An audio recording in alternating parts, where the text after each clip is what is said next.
हमारे YouTube channel brilliant coaching centre में आपका स्वागत है।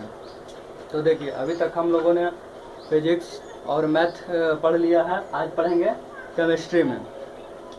तो केमिस्ट्री में पढ़ेंगे रासायनिक अभिक्रिया के प्रकार। अब रासायनिक अभिक्रिया के कई प्रकार होते हैं, जिसमें स्टेप बाय स्टेप हम प्रत्येक अभिक्रिया के बारे में जानेंगे। तो आज सबसे पहले हम लोग जानेंगे संयोजन अभिक्रिया के बारे में। हिंदी में बोलते हैं संयोजन अभिक्रिया और अंग्रेजी में बोलते हैं कॉम्बिनेशन रिएक्शन। रिएक्शन मीन्स अभिक्रिया, कॉम्बिनेशन मीन्स संयोजन। अब जानिए कि संयोजन अभिक्रिया किसको कहते हैं। तो नाम से पकड़ लीजिए, संयोजन। संयोजन का मतलब क्या? संयोजन का मतलब होता है संयोग करना। संयोजन का मतलब संयोग करना, या संयोजन का मतलब, या इसका मतलब और हम क्या कह सकते हैं, या इसका मतलब होता है मिल जाना।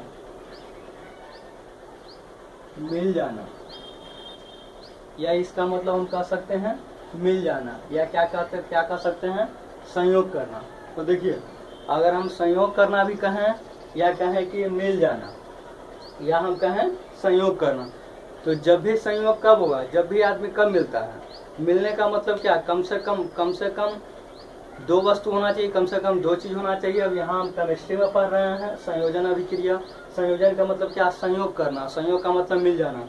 तो यहाँ हम केमिस्ट्री में पढ़ रहे हैं, तो केमिस्ट्री में पढ़ रहे हैं, तो संयोग का मतलब यहाँ पर ही होगा कि कम से कम दो पदार्थ या दो तत्व या दो से अधिक हो सकता है, लेकिन दो से कम नहीं हो सकता। कोई अकेले में तो मिल नहीं सकता है। तो यहाँ संयोग का मतलब दो या दो से अधिक।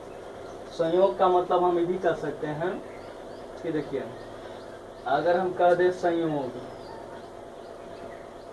तो संयोग का मतलब हम कह सकते हैं दो या दो से अधिक। देखिए, जब भी संयोग होगा तो दो या दो से अधिक होगा। अकेले में कोई संयोग नहीं होता, अकेले में कोई नहीं मिलता है। जब भी मिलता है तो दो या दो से अधिक तत्व या पदार्थ मिलता है। कोई अकेले एक तत्व मिलेगा आपस में, अकेले एक पदार्थ मिलेगा आपस में, तो जब भी मिलेगा तो दो या दो से अधिक तत्व मिलेगा या दो या दो से अधिक पदार्थ मिलेगा। तो हम पढ़ रहे हैं केमिस्ट्री में। देखिए, संयोजन का मतलब संयोग करना। अभिक्रिया का मतलब क्या? अभिक्रिया करना। अभिक्रिया कब करेगा? जब दो या दो से अधिक पदार्थ मिलेगा, तब ना अभिक्रिया करेगा। तो देखिए, इसका परिभाषा हम क्या लिख सकते हैं? लिख सकते हैं कि जब दो या दो से अधिक पदार्थ में, जब दो या दो से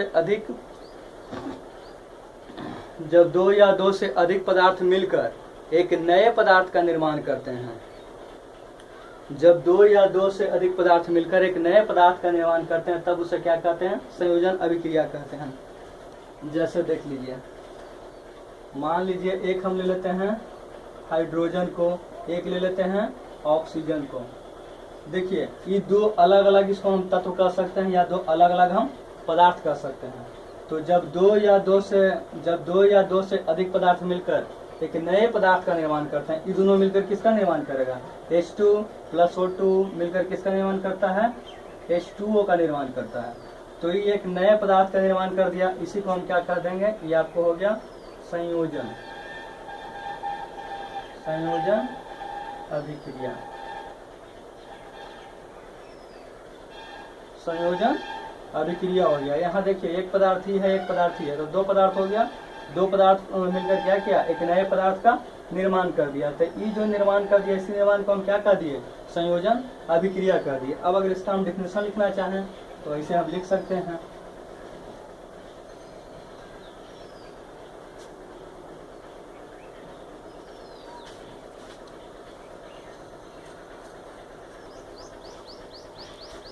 अब देखिए,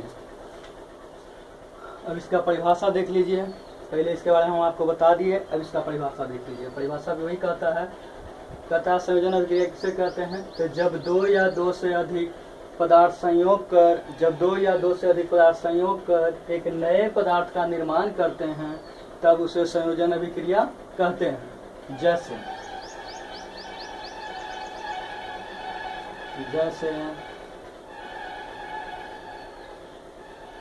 जैसे हाइड्रोजन जैसे हाइड्रोजन ऑक्सीजन, जैसे हाइड्रोजन ऑक्सीजन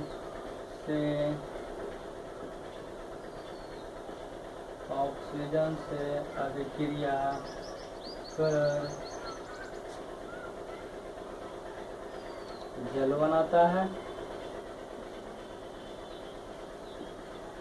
इसका उदाहरण कौन हो जाएगा? जैसे हाइड्रोजन ऑक्सीजन से अभिक्रिया कर जल बनाता है, तो दो या दो से अधिक पदार्थ करता है, तो जल क्या कहते हैं? जल बनाने में दो पदार्थ, एक कौन?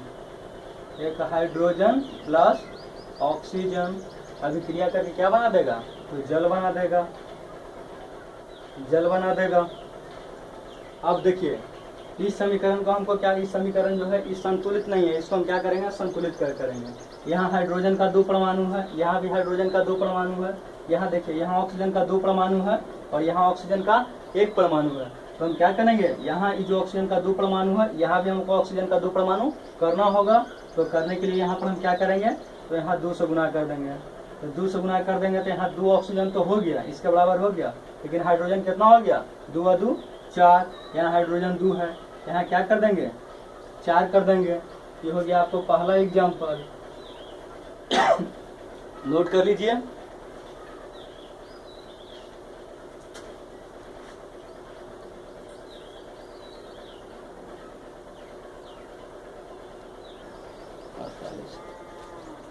पहला देख लिया, दूसरा देखिए, इसका दूसरा एग्जाम्पल।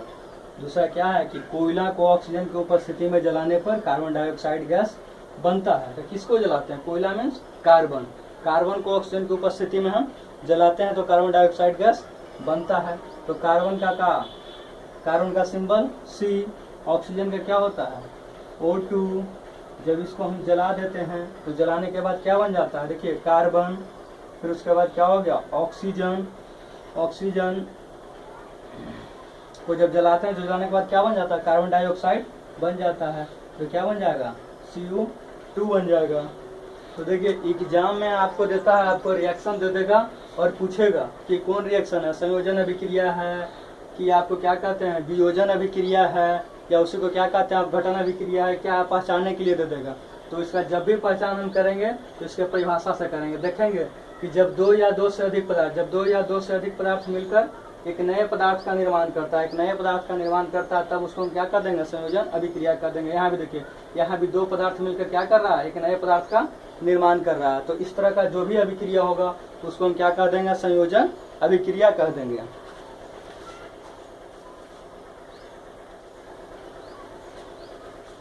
देखिए संयोजन अभिक्रिया के बाद अब हम आगे पढ़ेंगे जो रासायनिक अभिक्रिया के प्रकार है, उसमें दूसरा आपको क्या दूसरा पढ़ना है? वियोजन, या इसी को हम क्या कहते हैं? अपघटन अभिक्रिया। अंग्रेजी में क्या कहते हैं? Decomposition reaction. जबकि संयोजन अभिक्रिया को हम क्या कहते थे? उसको कहते थे कंपोजिशन रिएक्शन कहते थे। तो देखिए यहाँ नाम से ही पता चल रहा है, वहाँ संयोजन था, संयोग करना था, संयोजन में संयोग करना। यहाँ वियोजन, वियोजन का मतलब क्या? विघटन होना, यानी क्या होगा? विघटन का मतलब क्या? टूट जाना। यहाँ वियोजन, वियोजन मीन्स क्या होता है? इसका मतलब होता है टूट जाना। वियोजन, वियोजन का मतलब क्या होगा? टूट जाना। वियोजन का मतलब विघटन, विघटन का मतलब क्या होता है? टूट जाना होता है। तो देखिए टूट जाना, तो टूटेगा कब? तो देखिए यहाँ पर क्या होता है? सेम उसका उल्टा है। उसमें क्या था कि 2 या 2 से अधिक पदार्थ मिलकर एक नए पदार्थ का निर्माण करते हैं संयोजन अभिक्रिया में। लेकिन इसमें क्या होगा? इसमें है कि एक पदार्थ क्या करेगा? एक पदार्थ टूटकर 2 या 2 से अधिक नए पदार्थ का निर्माण करेगा। उसमें 2 या 2 से अधिक पदार्थ मिलकर एक नए पदार्थ का निर्माण करता था, और इसमें एक पदार्थ टूटकर, वियोजन अभिक्रिया में एक पदार्थ टूटकर 2 या 2 से अधिक नए पदार्थ का निर्माण करेगा। उसी को हम क्या कहेंगे? वियोजन अभिक्रिया कहेंगे। जैसे हम देख लेते हैं कैल्शियम कार्बोनेट। देखिए ये आपको पूरा क्या हो गया? ये पूरा आपको एक पदार्थ हो गया। ये पूरा आपको क्या हो गया? एक पदार्थ हो गया। ये टूट जाएगा। ये जब आपको टूट जाएगा तो CaO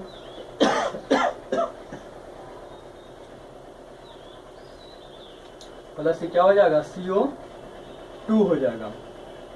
तो देखिए इसमें क्या हो रहा है? एक पदार्थ टूटकर एक पदार्थ टूटकर दो या दो से अधिक नए पदार्थ का निर्माण करता है, उसी को हम क्या कहते हैं, वियोजन अभिक्रिया। यहाँ पर दो पदार्थ का निर्माण कर रहा है, जबकि संयोजन में जो दो पदार्थ होता था वो बाएं साइड में होता था और जो सिंगल बनता था वो दाएं साइड में होता था। तो देखिए जो वियोजन अभिक्रिया होता है वो संयोजन अभिक्रिया का जस्ट उल्टा होता है। अब इसका हम लोग परिभाषा देखते हैं।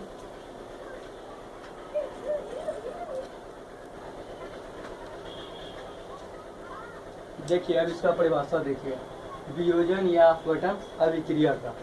तो देखिए जब एक पदार्थ टूटकर दो या दो से अधिक नए पदार्थ का निर्माण करते हैं तब उसे वियोजन या अपघटन अभिक्रिया कहते हैं।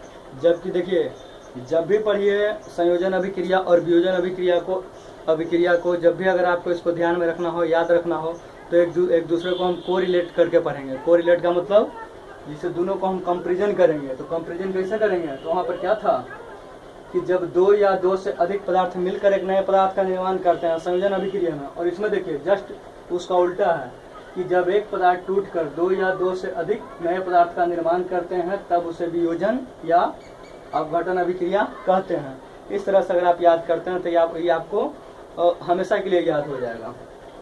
अब इसका एग्जाम्पल देखिए, जैसे कैल्शियम कार्बोनेट को गर्म करने पर कैल्शियम ऑक्साइड एवं कार्बन डाइऑक्साइड गैस बनाते हैं। तो कैल्शियम कार्बोनेट, इसका आपको जानकारी है कि इसका रासायनिक सूत्र क्या होता है। तो कैल्शियम कार्बोनेट का CaCO3 मिलके क्या होगा, ये आपको एक पदार्थ हो गया। एक पदार्थ क्या करेगा कि टूट जाएगा और दो पदार्थ का निर्माण करेगा या दो से अधिक पदार्थ का निर्माण करेगा। तो किस में टूटेगा, तो कैल्शियम ऑक्साइड में टूटेगा। CaO+ किस में टूटेगा, कैल्शियम ऑक्साइड एवं कार्बन डाइऑक्साइड में टूटेगा। आपको टूट जाएगा CO2 में टूट जाएगा। तो देखिए एग्जाम में आपको ऑब्जेक्टिव क्वेश्चन में रिएक्शन दे देता है कि CaCO3 इस तरह का CaCO3 अभिक्रिया करके क्या बना देगा, तो CaO+ CO2 कह देगा क्या कि किसका समीकरण जो है ये कैसा अभिक्रिया है। ऑप्शन दे देगा, रासायनिक अभिक्रिया क्या कहते हैं, संयोजन अभिक्रिया है, वियोजन अभिक्रिया है। उसके बाद इसी तरह से आपको जो है 4 ऑप्शन दे देगा। तो आपको पकड़ना होगा कि अगर एक पदार्थ टूटेगा तो क्या हो जाएगा, वियोजन अभिक्रिया। और अगर दो पदार्थ संयोग करके एक नया पदार्थ बना देगा तब क्या हो जाएगा, संयोजन अभिक्रिया हो जाएगा। अब देख लीजिए यहाँ पर कुछ यहाँ पर नोट दे के लिख लीजिएगा। जो नोटिंग आपको जो हम लिख रहे हैं हमेशा के लिए याद रखिएगा। इसे देखिए CaCO3 को हम क्या बोलते हैं, CaCO3 इसको हम क्या बोलते हैं, इसको हम चूना पत्थर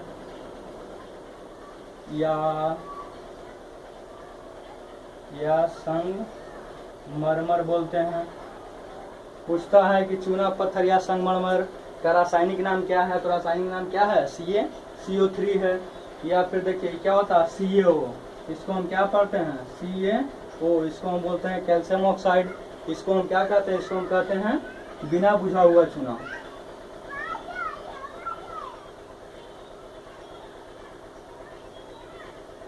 बिना बुझा हुआ चूना। और एक होता है आपको बुझा हुआ चूना, होता है कैल्शियम हाइड्रोक्साइड CaOH2। इसको हम बोलते हैं बुझा हुआ चूना।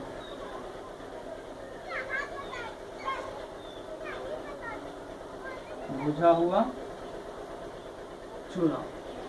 तो देख लीजिए CaCO3 इसका ये क्या है, रासायनिक नाम। इसको हम क्या पढ़ते हैं, कैल्शियम कार्बोनेट पढ़ते हैं। कैल्शियम कार्बोनेट पढ़ते हैं।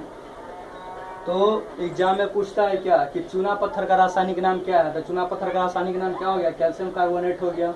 या फिर कहता है क्या कि संगमरमर का रासायनिक नाम क्या है, तो क्या हो गया, कैल्शियम कार्बोनेट हो गया। अब आगे कहता है कि बिना बुझा हुआ चूना का रासायनिक नाम क्या है, तो क्या हो गया, कैल्शियम ऑक्साइड हो गया। अब देखिए बिना बुझा हुआ चूना का उपयोग हम करते कहाँ हैं, तो बिना बुझा हुआ चूना का उपयोग हम लोग करते हैं सीमेंट उद्योग में करते हैं, कांच उद्योग में करते हैं।